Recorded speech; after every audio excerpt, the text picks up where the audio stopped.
Hi guys. ഞാൻ ഇന്നലെ ഹിന്ദിയിൽ പുതിയതായിട്ട് റിലീസ് ചെയ്തിട്ടുള്ള ഹാപ്പി പട്ടേൽ എന്ന് പറയുന്ന മൂവി കണ്ടു. ഹാപ്പി പട്ടേൽ ഖതർനാക് ജസൂസ് എന്നാണ് പടത്തിന്റെ പേര്. ഒരു കോമഡി സ്പൂഫ് ലെവലിൽ സെറ്ററിക്കലായിട്ട് പോകുന്ന ഒരു മൂവി സ്റ്റോറിയാണ്. വീർദാസ് എന്ന് പറയുന്നത് നമ്മുടെ ഇന്ത്യയിലെ one of the most famous standup comedian ആണ്. അപ്പൊ പുള്ളിക്കാരന്റെ സിനിമയിലേക്കുള്ള ഡിബറ്റ് അതാണ് ഈ മൂവി. അമീർ ഖാനും ഒക്കെ ചേർന്നാണ് പ്രൊഡ്യൂസ് ചെയ്തിരിക്കുന്നത്. അമീർ ഖാൻ ഇതിലൊരു ക്യാമിയോ റോളിൽ വരുന്നുണ്ട്. എല്ലാം അടിപൊളിയായിരുന്നു. നല്ലൊരു മൂവി എക്സ്പീരിയൻസ് ആയിരുന്നു. ആക്ച്വലി ഈ മൂവിക്ക് കുറെ നെഗറ്റീവ് റിവ്യൂസും റിവ്യൂ വീഡിയോസ് എല്ലാം കണ്ടിട്ടാണ് ഞാൻ ഈ പടം കാണാൻ പോയത്. അതുകൊണ്ട് തന്നെ എനിക്ക് വലിയ എക്സ്പെക്ടേഷൻസും കാര്യങ്ങളൊന്നും ഇല്ലായിരുന്നു. ഈ പടത്തിന്റെ പ്രൊമോഷണൽ വീഡിയോസ് ഒക്കെ തിയേറ്ററിൽ PVRൽ ഇതിന് മുമ്പേ കണ്ടായിരുന്നു. അപ്പൊ കുറച്ച് എക്സ്പെക്ടേഷൻ ഉണ്ടായിരുന്നെങ്കിൽ പോലും പടം റിലീസ് ചെയ്ത് കഴിഞ്ഞപ്പോഴത്തേക്കിനും ഇതിന് കിട്ടിയ ആ ഒരു റിവ്യൂസ് റേറ്റിംഗ്സ് ഒക്കെ വളരെ മോശമായിരുന്നു. സോ ജസ്റ്റ് ഒന്ന് കണ്ടു കളയാം എന്നുള്ള രീതിയിലാണ് പോയത്. പക്ഷെ I was really impressed with the movie. എന്തായാലും നല്ലൊരു എക്സ്പീരിയൻസ് ആയിരുന്നു. ഞാൻ എല്ലാ സീൻസിലും നല്ലപോലെ ചിരിച്ച് നല്ലപോലെ ആസ്വദിച്ച് കണ്ടു മൂവി. എന്താണെന്നറിയില്ല, ഇത്രയും നെഗറ്റീവ് കേട്ട ഒരു പടം ഇത്രയും നല്ലതായിട്ടുള്ള ഒരു എക്സ്പീരിയൻസ് എനിക്ക് കിട്ടിയെന്ന് പറയുമ്പോൾ തന്നെ എനിക്കൊരു ആശ്ചര്യമാണ്. കാരണം ഇപ്പൊ ഹിന്ദി മൂവീസ് റിവ്യൂ ചെയ്യുന്ന ടോപ്പ് റിവ്യൂസ് പോലെ ഈ പടം കൊള്ളില്ല എന്നുള്ള രീതിയിലാണ് ഞാൻ പറഞ്ഞു കേട്ടത്. But this in my opinion was a good movie. വീർദാസിന്റെ first movie was actually like success.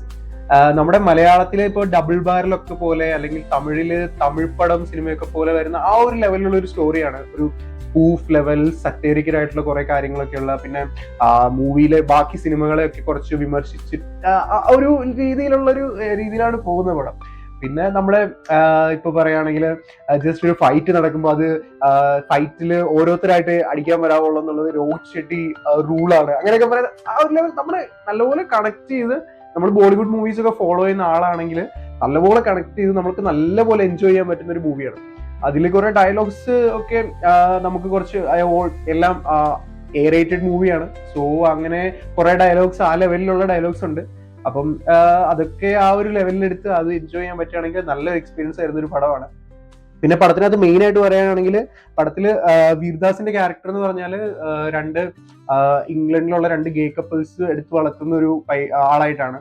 അപ്പം പുള്ളി ഇന്ത്യയിലേക്ക് തിരിച്ചു വരുന്നതും പിന്നെ ആ ഇന്ത്യയായിട്ടുള്ള കണക്ഷനും പിന്നെ പുള്ളിയെ തന്നെ ഒരു ഇന്ത്യക്കാരനായിട്ട് തിരിച്ചറിയുമ്പോൾ ഉണ്ടാകുന്ന ആ കുറെ കാര്യങ്ങളൊക്കെയാണ്. പുള്ളി അതിൽ ഹിന്ദിയൊക്കെ പുള്ളിക്ക് ഹിന്ദി അറിയാതെ പുള്ളി ഹിന്ദിയൊക്കെ പഠിച്ച് ആണ് വരുന്നത്. അപ്പൊ പുള്ളിയുടെ ആ പ്രൊനൗൺസിയേഷനും ഡയലോഗ് ഡെലിവറി ഒക്കെ ഭയങ്കര ഫണ്ണിയാണ്. ഹിന്ദിയിലെ കുറെ വാക്കുകൾ പുള്ളിക്ക് കറക്റ്റ് ആയിട്ട് അറിയത്തില്ല. ഇപ്പൊ പുള്ളി ഇത് മിസ്പ്രൊനൗൺസ് ചെയ്ത് അത് വേറെ എന്തെങ്കിലും മോശം വാക്കുകളാവും. അതൊക്കെ നല്ല ഫണ്ണി ആയിട്ട് ഫീൽ ചെയ്തു. പിന്നെ പുള്ളിയുടെ അഭിനയം അടിപൊളിയായിട്ട് ഫീൽ ചെയ്തു. നമ്മളിപ്പോ ജോണി ഇംഗ്ലീഷിലൊക്കെ കാണുന്ന ആ ഒരു കൈൻഡ് ഓഫ് ഏജന്റ് റോളാണ് ഇതിൽ പുള്ളി. പക്ഷെ അങ്ങനെ ആക്ഷൻസ് ഒക്കെ തീരെ കുറവാണ് പടത്തിന്. ക്ലൈമാക്സിലാണെങ്കിൽ പോലും ഒരു വ്യത്യസ്തമായിട്ടുള്ള ക്ലൈമാക്സ് ആണ് അവർ എടുത്തു വെച്ചിരിക്കുന്നത്. നമുക്ക് നല്ല ഫണ്ണി ആയിട്ട് തോന്നും. ആക്ടേഴ്സ് നോക്കുകയാണെങ്കിൽ പടത്തിൽ പിന്നെ വരുന്നതെന്ന് പറഞ്ഞാല് മിഥില പാൽക്കർ ആണ് ആക്ട്രസ് ആയിട്ട് വരുന്നത്, ഹീറോയിൻ ആയിട്ട് വരുന്നത്. പുള്ളിക്കാരത്തി സ്ക്രീനിൽ വരുമ്പോഴുള്ള അടിപൊളിയായിരുന്നു കാണാൻ. പിന്നെ ഫസ്റ്റ് സ്റ്റാർട്ടിങ്ങിൽ തന്നെ അമീർ ഖാന്റെ ഒരു ക്യാമിയോ അല്ല, അമീർ ഖാൻ ഒരു മെയിൻ റോളാണ് അതിനകത്ത്. അതും അടിപൊളിയായിട്ട് തന്നെ ഫീൽ ചെയ്തു. നമ്മുടെ ഫണ്ണി ആയിട്ടുള്ള കുറെ എലമെന്റ്സ് ഒക്കെ ഉള്ള ഒരു ഇതായിരുന്നു. പിന്നെ വരുന്നത് മോന സിംഗ് ആണ് പടത്തിൽ മെയിൻ ആയിട്ട് ഇപ്പം വില്ലൻ റോളിൽ വരുന്നത്. അടിപൊളിയായിരുന്നു. നല്ലൊരു ക്യാരക്ടർ ആയിരുന്നു, നല്ല ഡെപ്ത് ഉള്ള ഒരു ക്യാരക്ടർ ആയിരുന്നു. നല്ല ഫണ്ണി ആയിട്ടുള്ള കുറെ സീൻസ് ഉണ്ടായിരുന്നു. പിന്നെ ഇമ്രാൻ ഖാന്റെ ഒരു റിട്ടേൺ ഈ പടത്തിലുണ്ടായിരുന്നു. പുള്ളിക്കാരന്റെ ഒരു ക്യാമിയോ ഉണ്ടായിരുന്നു. അപ്പൊ അതെല്ലാം നല്ലൊരു ഫണ്ണി ആയിട്ടാണ് അവര് എടുത്തു വെച്ചേക്കുന്നത്. കണ്ടിരിക്കാൻ നല്ല രസമാണ്. നമ്മള് നല്ലപോലെ എൻജോയ് ചെയ്യും. അങ്ങനെ ബോർ അടിപ്പിക്കുന്ന സീൻസ് ഒന്നുമില്ല. ജസ്റ്റ് നമുക്കൊരു ഒന്നും പ്രതീക്ഷിക്കാതെ ജസ്റ്റ് തിയേറ്ററിൽ പോയിട്ട് ആ ഒരു വൈബിൽ അങ്ങ് കണ്ടിരുന്നാൽ നമ്മൾ എൻജോയ് ചെയ്ത് ഇറങ്ങി വരാം. ആ ലെവലിലുള്ള ഒരു സിനിമയാണ്. അതിനെ പിന്നെന്ന് പറഞ്ഞാൽ നമ്മുടെ ഫാമിലി മാനില് നമ്മുടെ ഷരീഫ് ഹസ്നി എന്ന് പറയുന്ന ആ പുള്ളിക്കാരൻ ഉണ്ടായിരുന്നു. ആ പുള്ളിക്കാരന്റെ റോളും അടിപൊളിയായിരുന്നു. എല്ലാം തന്നെ സെറ്റപ്പ് ആയിട്ടാണ് ചെയ്തു വെച്ചേക്കുന്നത്. നല്ലൊരു ഇപ്പം ഫുൾ വയലൻസ് സീരിയസ് ആയിട്ട് അങ്ങനെ പോകുന്ന കുറെ പടങ്ങൾ ഇപ്പം ബാക്ക് ടു ബാക്ക് ആയിട്ട് എടുത്തു വെച്ചിരിക്കുന്നത് നമ്മുടെ ബോളിവുഡിൽ നിന്ന് ഇതുപോലത്തെയുള്ള കോൺസെപ്റ്റ്സ് വെച്ചുള്ള സിനിമകളും വരണം. കാരണം എല്ലാം ഒരേ രീതിയിൽ തന്നെ എന്നും വയലൻസും കണ്ടുകൊണ്ടിരുന്നു കഴിഞ്ഞാൽ ഇറ്റ് വോണ്ട് ബി ഗുഡ്. നമുക്ക് വേറെ ജനറസിലുള്ള മൂവീസ് വരണം. വേറെ നമ്മളെ പുതിയ കോൺസെപ്റ്റ്സ് അവർ ഇൻട്രൊഡ്യൂസ് ചെയ്യണം. എന്നാലേ ആ ഒരു ആർട്ട് ഫോമിനെ നമ്മൾ കുറച്ചുകൂടെ നമ്മൾ കുറച്ചുകൂടെ ഇംപ്രസ്ഡ് ആവുള്ളൂ.